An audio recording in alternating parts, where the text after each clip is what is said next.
All right, so last week we read through Revelation 17 and 18, and I suppose you all remember exactly what was in there. So Nailed it. so we're not really going to read through it again because that'll take up all of the time. Well, less than all the time, but quite a bit of the time to do that.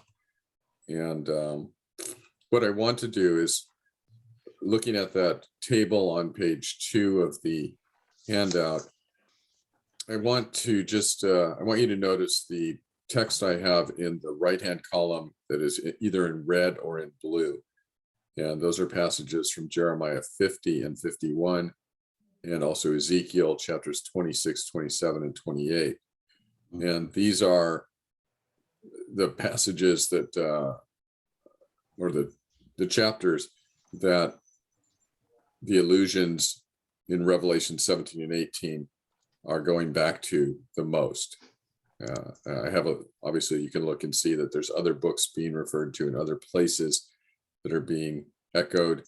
But I thought for just the sake of taking a look at some of these, we might just look at the ones in Jeremiah 50 and 51 and Ezekiel 26, 27, and 28. So we can just start out with,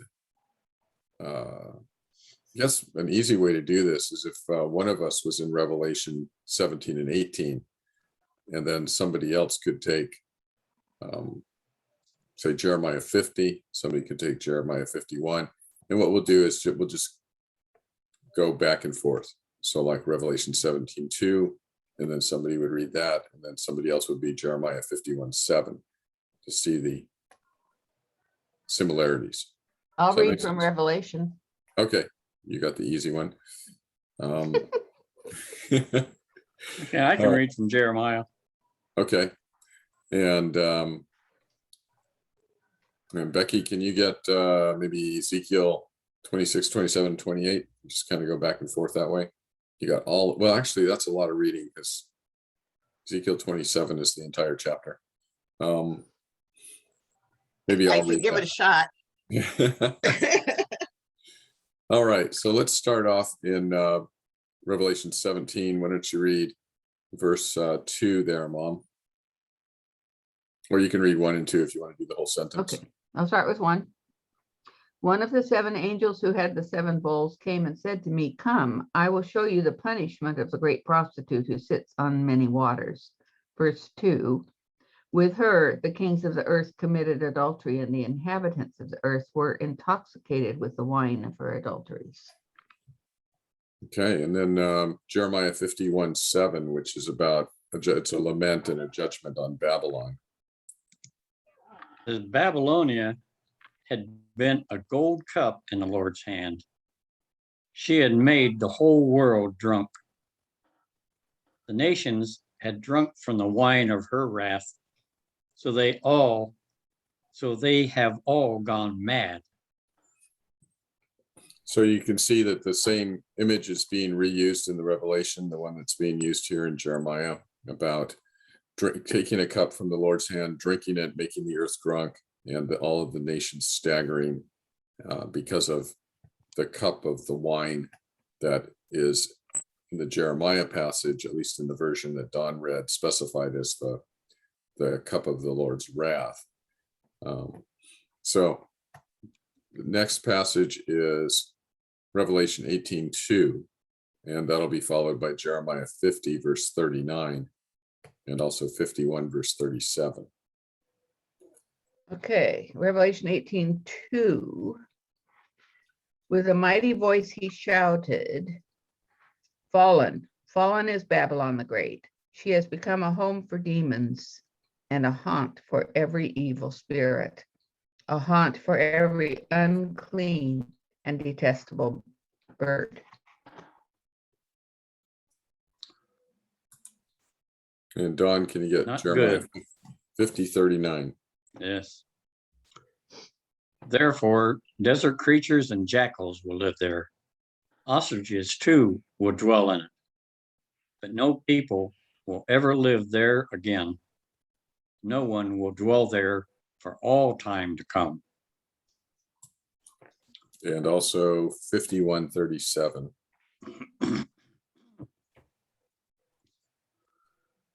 Babylon will become a heap of ruins. Jackals will make their home there, and it will become an object of horror and of hissing scorn, a place where no one lives. So desolation. The Revelation passage mentioned a haunt of demons. Demons aren't mentioned in these passage. Revelation also mentioned unclean things. Everything that's being mentioned in these passages is unclean things that will inhabit there. So it's yes, Mom. So is Jeremiah prophecy? I mean, it's prophecy. Is it poetic? It is poetic. So when it says nobody's ever going to live there again, it It's doesn't not really mean hyperbole. that literally. Right. It's hyperbole, and the only way you would know whether or not it was literal is if it actually happened. Which it didn't. Right. Right, which it didn't. In fact, it turns out that that type of extreme language is just to give the effect, I think, that this is going to be God's going to completely overthrow, in this case, Babylon. So that in some places it says, just to give another example, nobody will remember you, which is ironic because that's in the Bible. And so, of course, you're going to remember. You're going to remember, you know. So the language is basically about complete dominance and desolation, or full judgment of the Lord upon them, so that the people and the system that was for so long sinning against the Lord and abusing God's people will be no more, and will be replaced by something else. In this case, the haunt of jackals and unclean things. But there are places in the Bible that talk about other countries, like in a war or something, and the smoke of her burning goes up forever. But some of these judgments are actually occurred already in the Old Testament. And so we don't see any place where the smoke is going up still, forever. So we wouldn't say that that was wrong. We would just say that that's, poetic description of, of the total destruction that the Lord will bring. So that's a good question. Did I share with you guys the hyperbole that's in, I think it's in Kings. It's about, there was no king greater than him. Did I share that one with you guys? Mhm. Yeah. Yeah, So I it's think sort of like that. And that language again then shows up in judgments too, when Jesus says there's not going to be any judgment greater than this, either before or after. It's just an echo of the Old Testament language where it said there's no king greater than him before or after. And then they said of a different king later, there's no king greater than him before or after. It just means he's a great king. So we have to be less than literal because it's poetic language. Yeah, Mom. It shouldn't be hard for us to understand that, because in a way it's just exaggeration. I mean, it's like us saying it just took forever for this thing to arrive, right? Yeah, Well, it yeah. didn't take forever. It was a long Yeah. time, or it Yeah. seemed like a long time. Yeah. Your initial question about the passage in Jeremiah is the right way to look at it, is to ask about the genre, and Okay. just to start there. So yes, that's right. So let's move on to Revelation 18:5. Okay, Revelation 18:5.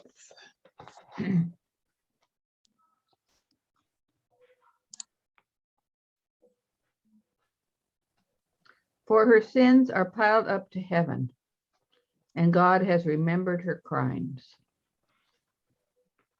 Okay. And then Jeremiah 51:9 about Babylon.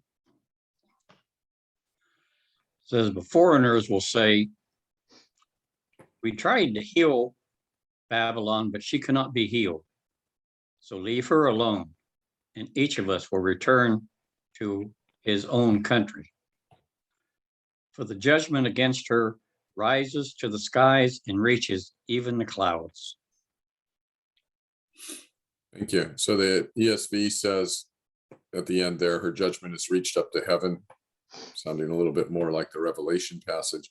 The point is really similar. It's actually the same point as when in Revelation you get the picture of the cup of God's wrath, or the cup of their sin being full, which is the top. And the image is just meant to convey that time for judgment has come. You know, the cry against Babylon in this case in Jeremiah has come before God. It has reached God, which is not a true representation of prayer, but is a poetic description of God is now going to act on this. So the same thing in the Revelation passage. Let's go to Revelation 18:6. Give back to her as she has given. Pay her back double for what she has done. Mix her a double portion from her own cup. Okay, and then Don, can you get Jeremiah 50:15 and 29? And you see all the passages there. Mm-hmm.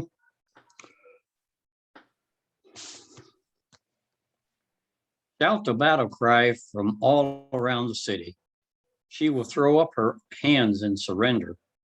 Her towers will fall. Her walls will be torn down. But I, the Lord, am wreaking revenge. Take out your vengeance on her. Do to her as she has done. Verse 29. Call for archers to come against Babylon. Summon against her all who draw the bow. Set up camp all around the city. Do not allow anyone to escape. Pay her back for what she has done. Do to her what she has done to others, for she has proudly defied me, the Holy One of Israel. Then 51, 24, and 49.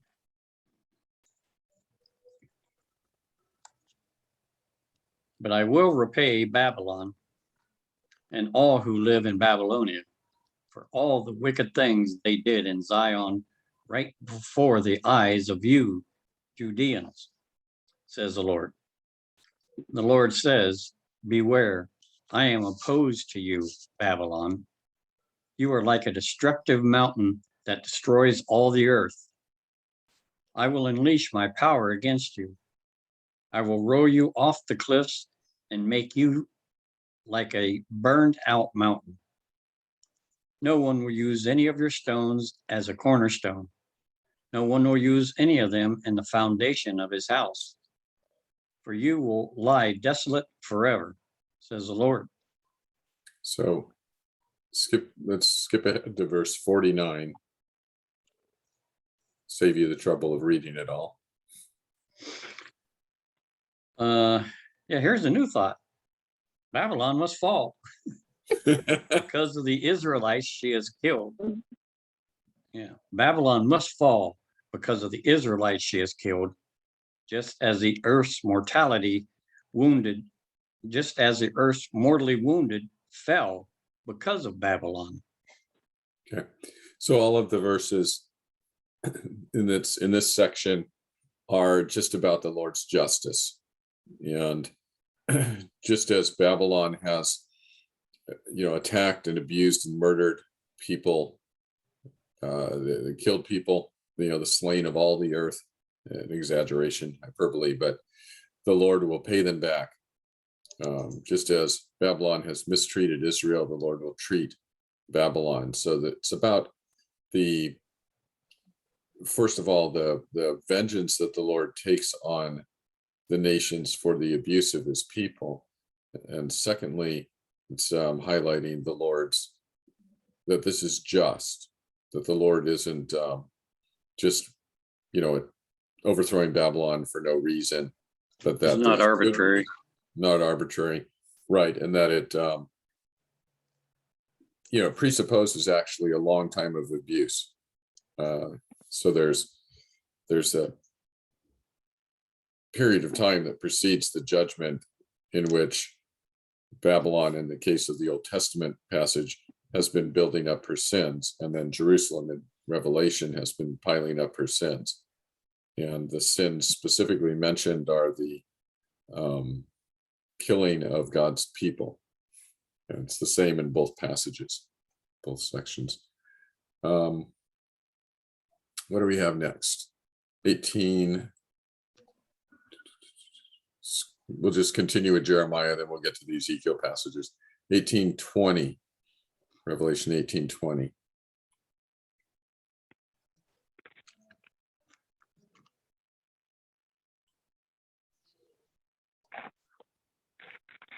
Rejoice over her, O heaven.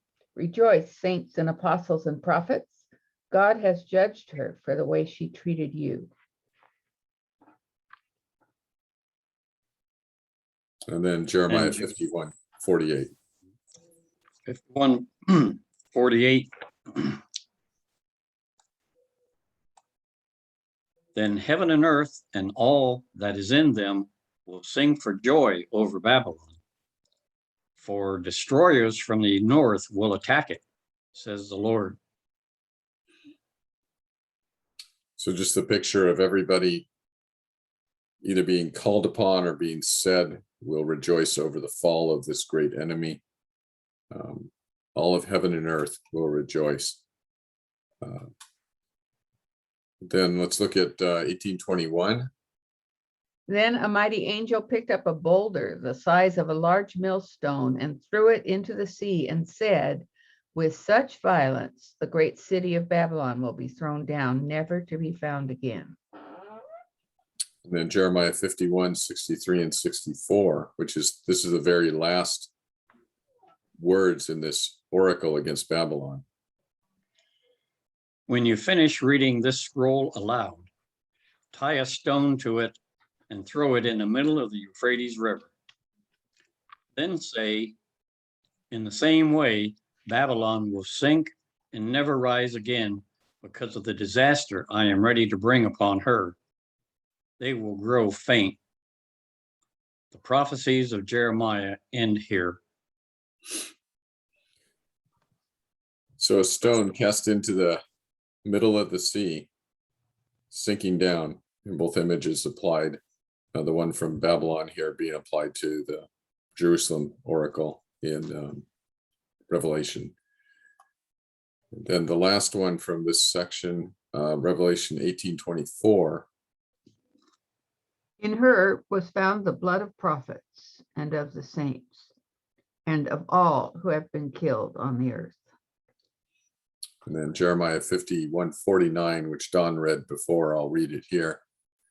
Babylon must fall for the slain of Israel, just as for Babylon have fallen the slain of all the earth. So very similar thoughts there. This is the summary of the reason for the judgment. Now let's look at the passages from Ezekiel. There's starting in Revelation 18:3.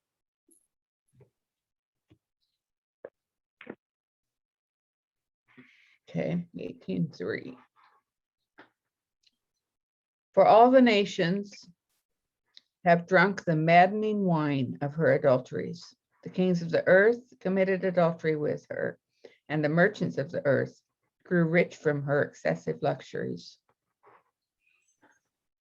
And then that would be Ezekiel. Oh, also read verse 15, Mom. Oh, wait, no, not you. Never mind. No. So Becky, Ezekiel 27:33, and this is about Tyre, the fall of Tyre. When your merchandise went out on the seas, you satisfied many nations. With your great wealth and your great wares, you enriched the kings of the earth. So these passages are about commerce and the influence that one country had on another in a commercial way, or in sometimes even in a religious way. It's being talked about. And so the judgment on Babylon in the Old Testament is, or Tyre in this case, is also going to affect all of the merchants that dealt with Tyre. In the same way, in the Revelation passage, the judgment on Jerusalem will have an effect on all who profited from or had an advantage because of their relationship with the leadership in Jerusalem. So we have this the same type of thing going on, and it's significant, I think, that when we're looking at the oracle against Babylon in Revelation 17 and 18, that it's not drawing, the Old Testament passages that it's drawing from are not just oracles against Babylon, right? It's drawing from basically all the nations. You have Babylon and Nineveh and Assyria and Tyre and several different nations that are being judgments against nations that are being brought together, which just underscores again what we've seen in the Revelation, is that Jerusalem is at this point encompassing something bad from each of the enemies of God's people in the Old Testament. So parts of these laments against these other countries are being reused in the Revelation to basically say they're like that enemy. They're like that enemy there. Babylon is the chief one, but Tyre and Syria and Nineveh come in for some honorable mention, or maybe dishonorable mention also. And that's the thing that we have to keep in mind, is that we're going from Revelation to Jeremiah. They both talk about Babylon, but they're not talking about the same place. No, right. Babylon. One is actual Babylon, the other is actually Jerusalem. Yeah, the other is spiritual Babylon, right? So let's look at Revelation 18:7, and also then Ezekiel 28:2-8. Give her as much torture and grief as the glory and luxury she gave herself. For in her heart she boasts, I sit as queen. I am not a widow, and I will never mourn. The word of the Lord came to me. Son of man, say to the ruler of Tyre, this is what the sovereign Lord says. In the pride of your heart, you say, I am God. I sit on the throne of a God in the heart of the seas. But you are a mere mortal and not a God, though you think you are as wise as a God. Are you wiser than Daniel? Is no secret hidden from you? By your wisdom and understanding, you have gained wealth for yourself and amassed gold and silver in your treasuries. But your great skill in trading, by your great skill in trading, you have increased your wealth, and because of your wealth, your heart has grown proud. Therefore, this is what the sovereign Lord says. Because you think you are wise, as wise as a God, I am going to bring foreigners against you, the most ruthless of nations. They will draw their swords against your beauty and wisdom and pierce your shining splendor. They will bring you down to the pit, and you will die a violent death in the heart of the seas. So we have the similar boasting, a similar reference to trading with the nations, the judgment of God against the pride and the making of wealth by dishonest means is coming up in both of these. I just want to continue actually in this, where we are right now in Ezekiel 28. I want to just continue and make a different point, not about the Revelation, but about a passage that's often misunderstood. And that is, I'll just pick up from verse 9 and continue reading. So we've started out here. We know that this is in 28:1. This is a message to the Prince of Tyre, right? The Prince of Tyre. And the Prince of Tyre is the one who's acting as if he's a god. And God is rebuking him and announcing judgment. Verse 9, will you still say, I am a God in the presence of those who kill you?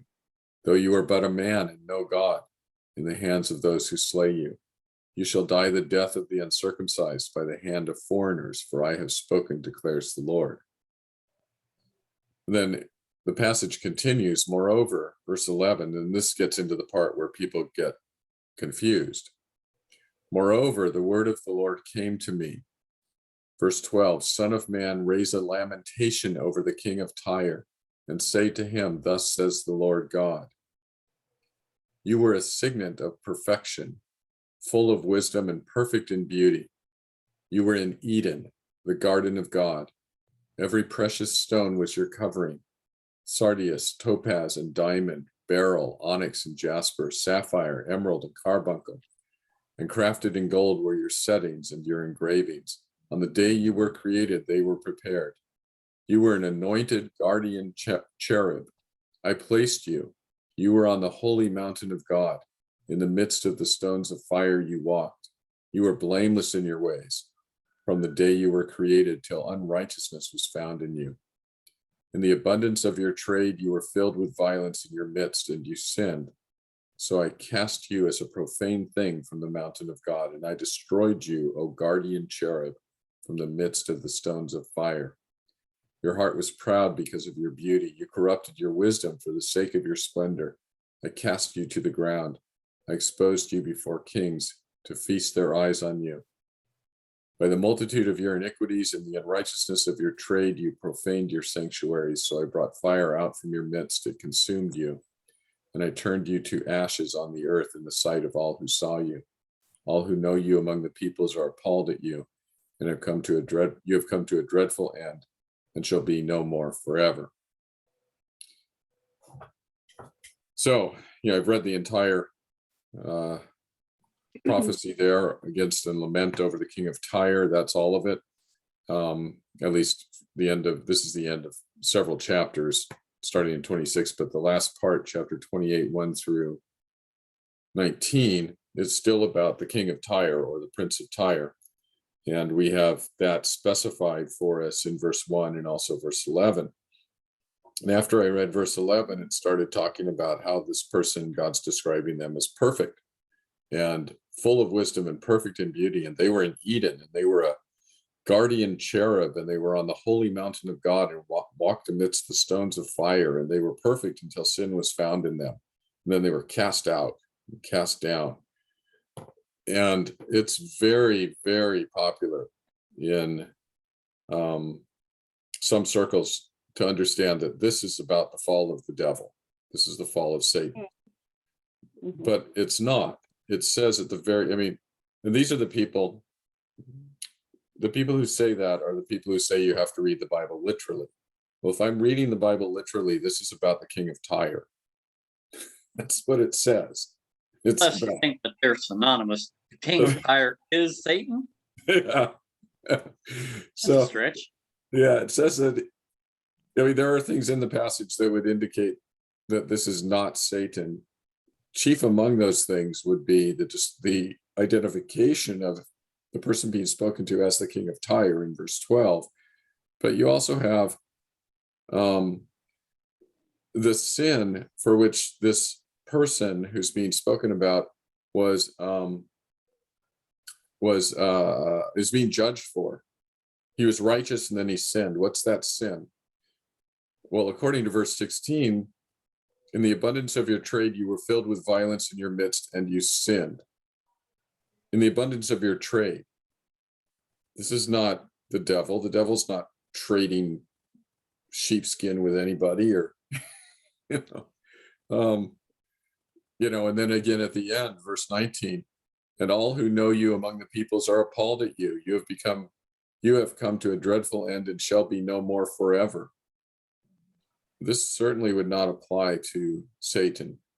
So it's just a fanciful, in my opinion, there's nothing here that would equate, that would directly say that this is about Satan, except for if somebody sees the word Eden and guardian cherub, and you were righteous and then you sinned and then you were cast out or cast down, and they think fall of Satan. But that's to take passages out of their poetic context and to also not read the entire, or to ignore. I'm reasonably certain that the people actually read the entire passage, but then they ignore the things that are against the view that this is talking about Satan. Yeah. But Mhm.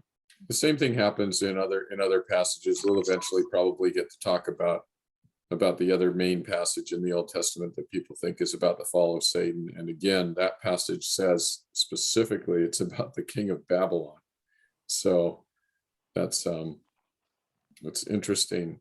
The hermeneutic employed isn't very good, the interpretive principle. So I just wanted, since we were in the chapter, I just wanted to go off on that side note and point that out. Any thoughts about that? I wasn't even aware that was some folks' understanding. I bet Shirley's heard of that though. Yeah, I have. Yeah. Yeah. And it's just it's not a responsible reading of the text. So, there's very little in the Bible that tells us about Satan, and there's nothing that tells us about his fall. I'd often wonder where they got the idea of Satan being in there, it don't make sense to me either. Yeah. If you just read it in the context, you would never come to the conclusion that this is about Satan. You have to take things out of context to get there. Mhm. All right. So let's move on. Revelation 18, 9 and 10. When the kings of the earth who committed adultery with her and shared her luxury see the smoke of her burning, they will weep and mourn over her. Terrified at her torment, they will stand far off and cry, "Woe, woe, O great city, O Babylon, city of power. In 1 hour your doom has come." Okay, so that passage is about the people again, the kings of the earth, or the rulers mourning, adopting an attitude of mourning over the destruction of Babylon in Revelation 17 and 18, and raising up a cry or a lament about how Babylon was such a great city, but it's now been desolated in just a very short time. So Becky, can you read Ezekiel 26, 16 through 18? Then all the princes of the coast will step down from their thrones and lay aside their robes and take off their embroidered garments. Clothed with terror, they will sit on the ground trembling every moment, appalled at you. Then they will take up a lament concerning you and say to you, "How you are destroyed, city of renown, peopled by men of the sea. You were a power on the seas, you and your citizens. You put your terror on all who live there. Now the coastlands tremble on the day of your fall. The islands in the sea are terrified at your collapse." Right. So it's clearly the same thought being repeated, the same passage being reused. And again, in the Old Testament, it's about Tyre. And then Revelation 18, 11 through 20. The merchants of the earth will weep and mourn over her because no one buys their cargoes anymore. Cargoes of gold, silver, precious stones and pearls, fine linen, purple silk, and scarlet cloth. Every sort of citron wood and articles of every kind made of ivory, costly wood, bronze, iron, and marble. Cargoes of cinnamon and spice, of incense, myrrh, and frankincense, of wine and olive oil, of fine flour and wheat, cattle and sheep, horses and carriages, and bodies and souls of men. They will say, "The fruit you longed for is gone from you. All your riches and splendor have vanished, never to be recovered." The merchants who sold these things and gained their wealth from her will stand far off, terrified at her torment. They will weep and mourn and cry out, "Woe, woe, O great city, dressed in fine linen, purple and scarlet, and glittering with gold, precious stones, and pearls. In 1 hour, such great wealth has been brought to ruin. Every sea captain and all who travel by ship, the sailors and all who earn their living from the sea, will stand far off. When they see the smoke of her burning, they will exclaim, was there ever a city like this great city? They will throw dust on their heads, and with weeping and mourning cry out, woe, woe, O great city, where all who had ships on the sea became rich through her wealth. In 1 hour, she has been brought to ruin. How far? Through 20. Is that Rejoice over her, O heaven. Rejoice, saints and apostles and prophets. God has judged her for the way she treated you. right?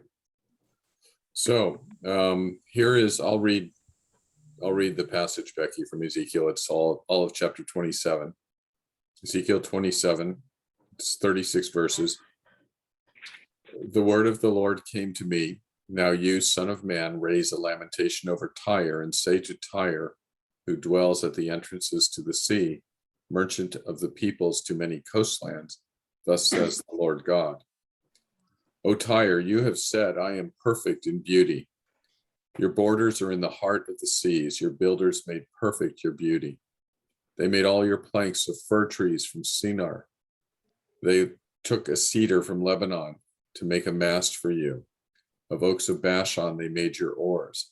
They made your deck of pines from the coasts of Cyprus, inlaid with ivory. A fine embroidered linen from Egypt was your sail, serving as your banner. Blue and purple from the east, from the coasts of Elisha, was your awning. The inhabitants of Sidon and Arvad were your rowers. Your skilled men, O Tyre, were in you. They were your pilots. The elders of Gebal and her skilled men were in you, caulking your seams. All the ships of the sea with their mariners were in you to barter your wares. Persia and Lud and Put were in your army as your men of war. They hung the shield and helmet in you. They gave you splendor. Men of Arvad and Helek were on your walls all around, and men of Gamad were in your towers. They hung their shields on your walls all around. They made perfect your beauty. Tarshish did business with you because of your great wealth of every kind. Silver, iron, tin, and lead they exchanged for your wares. Javan, Tubal, and Meshach traded with you. They exchanged human beings and vessels of bronze for your merchandise. Notice this trade in humans again. It's the same, not just the merchandise, but verse 14, from Beth Togarmah, they exchanged horses, war horses, and mules for your wares. The men of Dedan traded with you. Many coastlands were your own special markets. They brought you in payment ivory tusks and ebony. Syria did business with you because of your abundant goods. They exchanged for your wares emeralds, purple, embroidered work, fine linen, coral, and ruby. Judah and the land of Israel traded with you. They exchanged for your merchandise wheat of Minnith, meal, honey, oil, and balm. Damascus did business with you for your abundant goods because of your great wealth of every kind. Wine of Helbon and wool of Sahar, and casks of wine from Uzal they exchanged for your wares. Wrought iron, cassia, and calamus were bartered for your merchandise. Dedan traded with you in saddlecloths for riding. Arabia and all the princes of Kedar were your favored dealers in lambs, rams, and goats. In these they did business with you. The traders of Sheba and Ramah traded with you. They exchanged for your wares the best of all kinds of spices and all precious stones and gold. Haran, Cana, Eden, traders of Sheba, Asher, and Chilmod traded with you. In your markets, these traded with you in choice garments, in clothes of blue and embroidered work, and in carpets of colored material, bound with cords and made secure. The ships of Tarshish traveled for you with your merchandise, so you were filled and heavily laden. Heavily laden in the heart of the seas.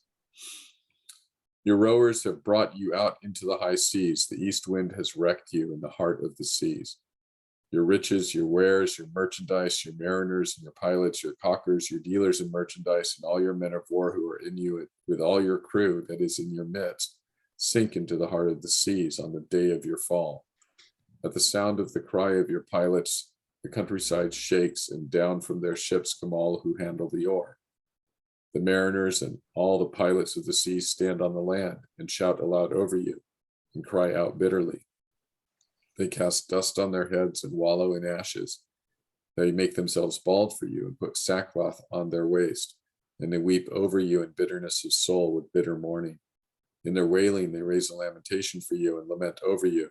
Who is like Tyre, like one destroyed in the midst of the sea? When your wares came from the seas, you satisfied many peoples. With your abundant wealth and merchandise, you enriched kings of the earth. Now you are wrecked by the seas in the depths of the waters. Your merchandise and all your crew in your midst have sunk with you. All the inhabitants of the coastlands are appalled at you, and the hair of their kings bristles with horror. Their faces are convulsed. The merchants among the peoples hiss at you. You have come to a dreadful end and shall be no more forever. Okay, long passage. I think you saw the similarity between that and the Revelation passage. It's the description of, look at the great heights that you've fallen from, look at the influence that you used to enjoy, look at the lamentation of the people around you who see your fall and who are affected by it. How great was this city, how great was this country, and what a great loss to us. You know, everybody is so self-centered. So we have, another crossover. This is just a major section that would link the judgment in Revelation, at least the language, with the judgment on Tyre here in the Old Testament. Hi, Stephanie. She's almost on. Hi, Steph. Glad you could join us. We're going through some of the similarities between judgments in the Old Testament and Revelation 17 and 18. I think we still have a couple left. One left, I think. So Revelation 18, 22, and 23. Yes, Mom. Before we go on, I've been curious about the punctuation in chapter 18. Okay. So at the very beginning of the chapter, there's an angel and he shouts this thing in quotation marks, which ends at the end of 3. Right. Quotation does. Then I heard another voice. And the voice said, now we have quotation marks again.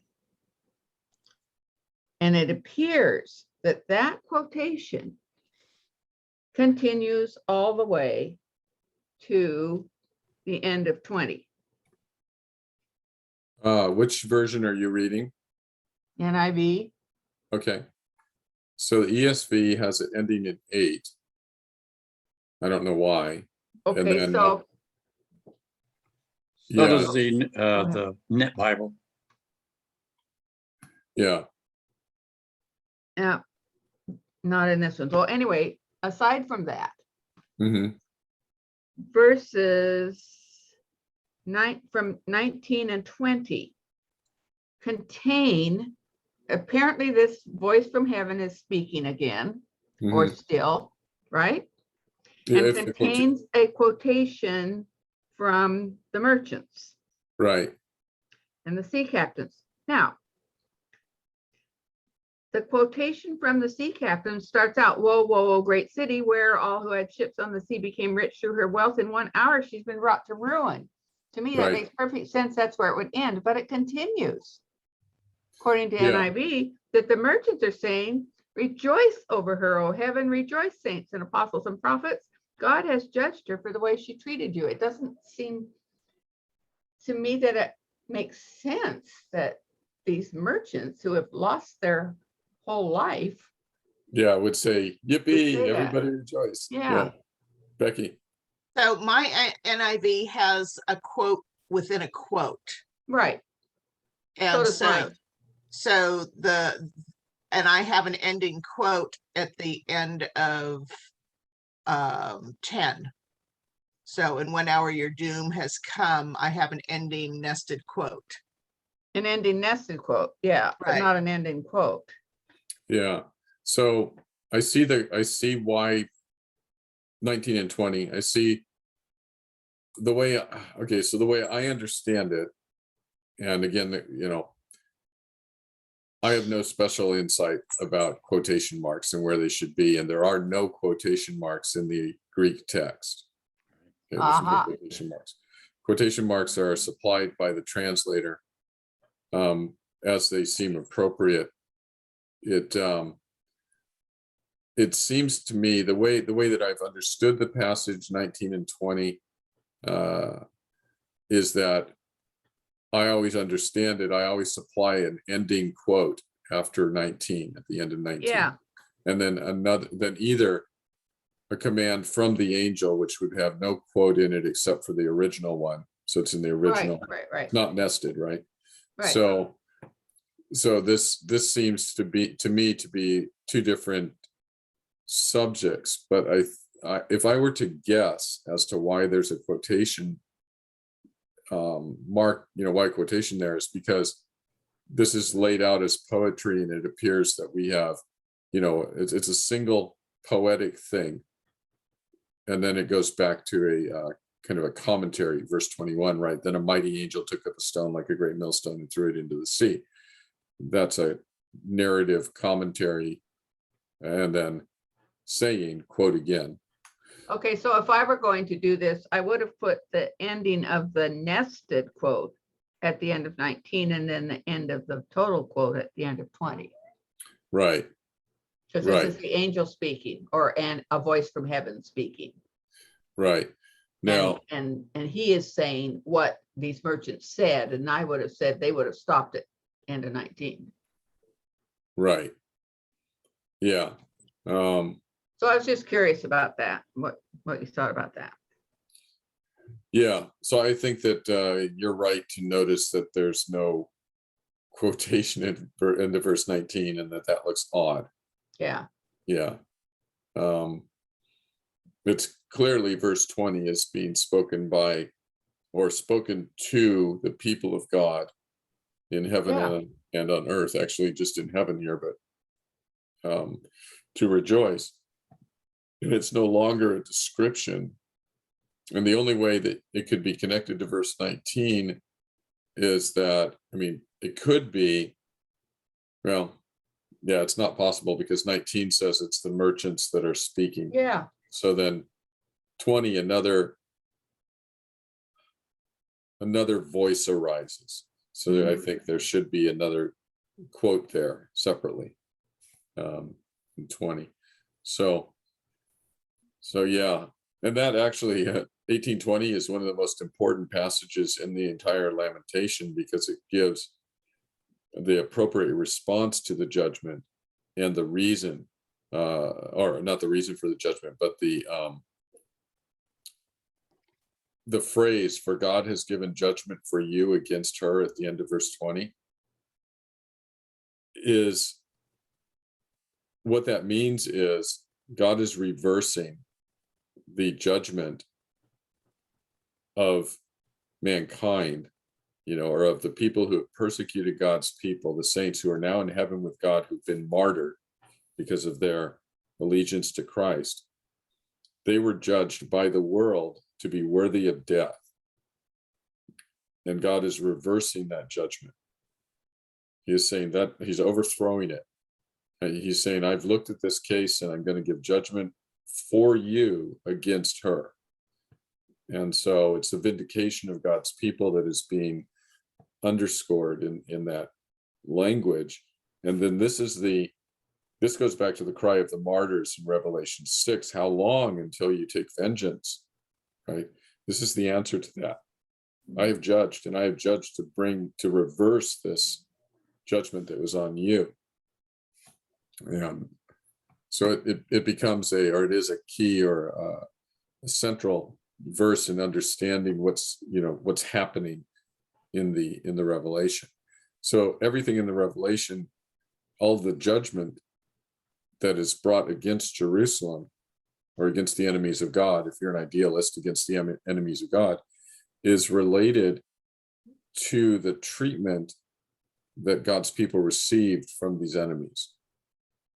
And so, which is to say, the treatment that Jesus received at the hands of these people, because Jesus sends his messengers to them and his messengers get abused and killed. And that type of behavior still continues today. And so we're assured that there is a future judgment which will have the same kind of play, it ends the same way. God vindicates his people, judges the enemy.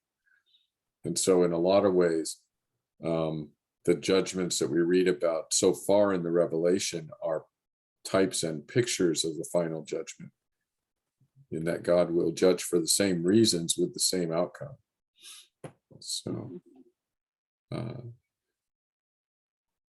So we've read through the passages from Ezekiel 26 to 28 and Jeremiah 50 and 51 and compared them to similar passages in the Revelation. And as I was listening to the readers, and thank you for that, for reading, as I was listening to you, I noticed that if I did not know which book was being read, or even if it was Old Testament or New Testament, there was very few times where I would be able to tell. They sound identical, like they could have come from the same place. And that's the point. Yeah, it looks like maybe a different translation of the same passage. Yeah. So True prophet. yeah. So the language, so the thing that we learn about that, or that we take from that, is that the language in the lament in Revelation 17 and 18, the language of judgment and what that's going to mean on the Babylon in the New Testament, is just it's being refashioned from Old Testament judgments on the enemies of God's people. And there's really nothing new that's being stated. It's just the same language in maybe a different order or a different combination from various judgment passages in the Old Testament.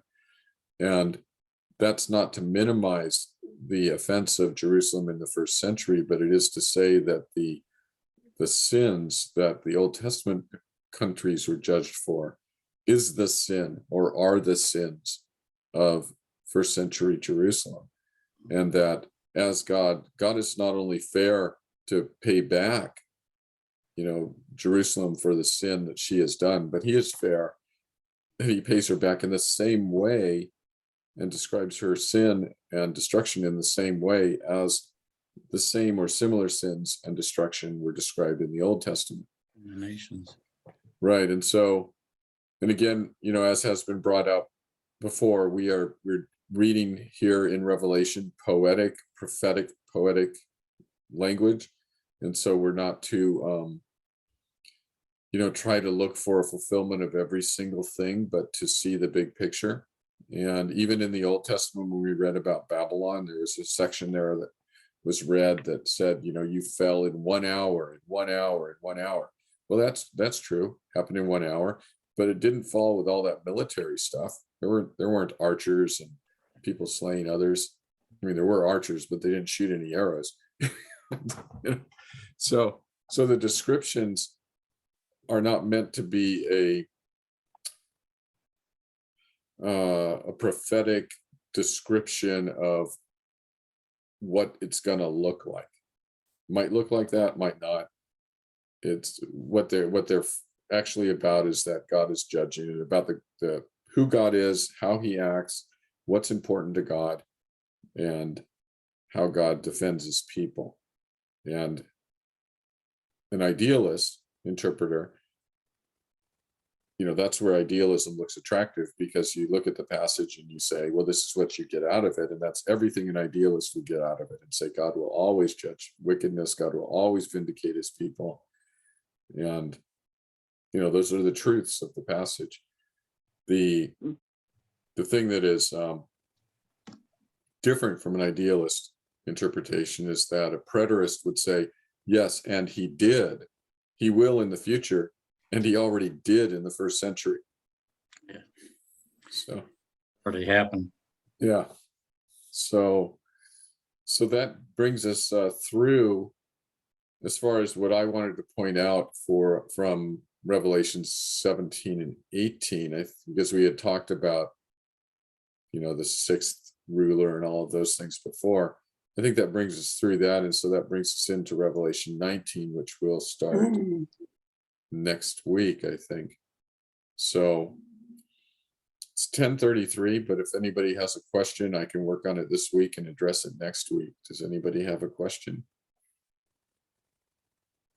Okay, so you'll obviously be able to ask questions next week if you have thought of any. So yes, Mom. I just have a comment. Yeah. How incredibly comforting it is, not just to us, but would have been to the saints, apostles, and prophets, especially those whose voices are coming from under the altar, to hear these words. God has judged her for the way she treated you. Mm-hmm. Mm-hmm. Yeah. And in that they can rejoice. Yes, rejoice. Joyce. And that's why I think that's what verse 20 is kind of alluding to also. Oh, it is, yeah. Yeah. Mm-hmm. And the same goes for us. I mean, Right. look at all the things that's going on in America right now. But we could still rejoice. We're not happy with it. We don't like it. But we could still rejoice because they could take everything away from us. But the one thing they can't take from us is our soul and our salvation. Right. Amen. Yeah. Mm-hmm. Yeah. There's, we're living in a time in the United States where where all of the teaching in the Bible, which there's a lot of it about persevering in difficult times and putting your eyes on the things that God has promised to you and looking to God, trusting him in your difficult situation. All of these passages are becoming more and more relevant to our daily life. And the Revelation is a really great example of people who continued to do good and do what Christ had called them to and were treated badly for it. But yet God brings about, he vindicates them, he judges the wickedness, and he glorifies himself and expands his kingdom. And that's the story of the Revelation. And that sums up pretty much the New Testament teaching on how to behave and how to act in difficult times. It's to trust God and continue doing good and let God deal with what he's going to do. Is he going to bring them to salvation? He might do that. Is he going to judge them? He might do that. But at the end of the day, God will be glorified. God's people will be vindicated and the enemy will be judged. And the most important, the kingdom will grow. So those are, so it's a great encouragement, right? For the people of God, if they're especially the people in the first century who read the Revelation, I think they see basically their labor in the Lord is not in vain. That God will use every bit of humble obedience for the expansion of his kingdom and for the glory of his name. And that even though they're mistreated, then they are blessed because they're being treated exactly the same way that the prophets are treated, but they will also get the reward that the prophets receive. So great stuff. The Revelation reminds me of that constantly as I read through it. So, all right. Anything else before we end today? Okay. So I'm going to stop the recording and then if I can figure out how to do that. I've got two screens open and my mouse is on the other one. It's like, how do I get it back? Gotta be a way to get it back. Oh, well, there it is. Found it.